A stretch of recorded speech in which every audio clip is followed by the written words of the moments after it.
Zay ny makasika an'iny fa nisokatra tamin'ny fomba ofisialy androany maraina araka ny efa hanambara teny am-piandohan'ny fampahalalam-baovao ny hetsika manasongadina ny toe-karena salon de l'industrie de Madagascar andehan'ny faharoa izy ity izay tanterahana etsy amin'ny lapan'ny kolontsaina sy ny fanatanjahantena Mahamasina.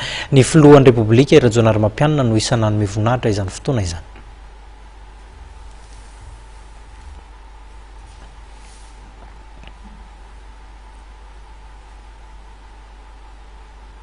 Famporisihana ny fanjifana vita malagasy izay ny tanjona amin'ny andian'ny faharoa amin'ny salon de l'industrie de Madagascar izay nisokatra tamin'ny fomba ofisialy androany maraina teny amin'ny lapan'ny fanatanjahantena sy Mahamasina.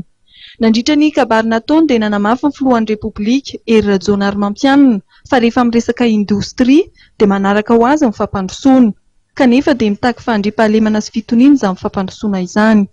Raha teny hoe indostria isika dia resaka fampandrosoana izany ara-toe-karena ara-tsosialy amin'ny endriny maro samihafa. Tsy ho tanteraka nefa izany raha tsy misy ny filamina, raha tsy misy ny fandriampahalemana. Azao natonganao antsoavo ho an'ny rehetra, ho an'ny vahoaka, ho an'ny mpanao politika, ho asika rehetra izay mahatsiaro sy resy lahatra fa efa niroso ary tokony niroso fa fampandrosoana isika izay no antsoko antsika rehetra okizay fifaliana, okizay fifalinjera izay tsy mitera vokatsoa ho an'ny firenena.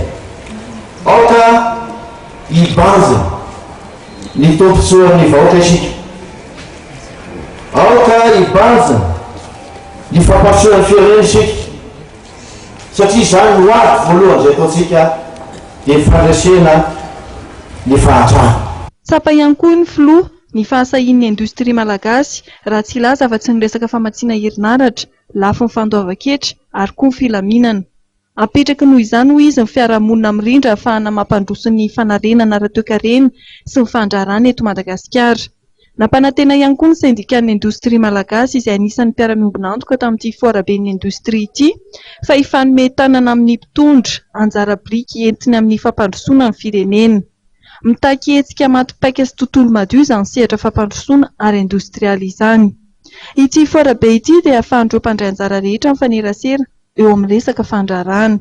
Isa araka izany ny feonan'ireo mpamokatra sy ny mpividy vokatra ary anisan'ny andrasana mitindray mitoraka ity ny ampitombo ny fandraharana eto Madagasikara araka ny antso izay nataon'ny filoham-pirenena ombenombeny.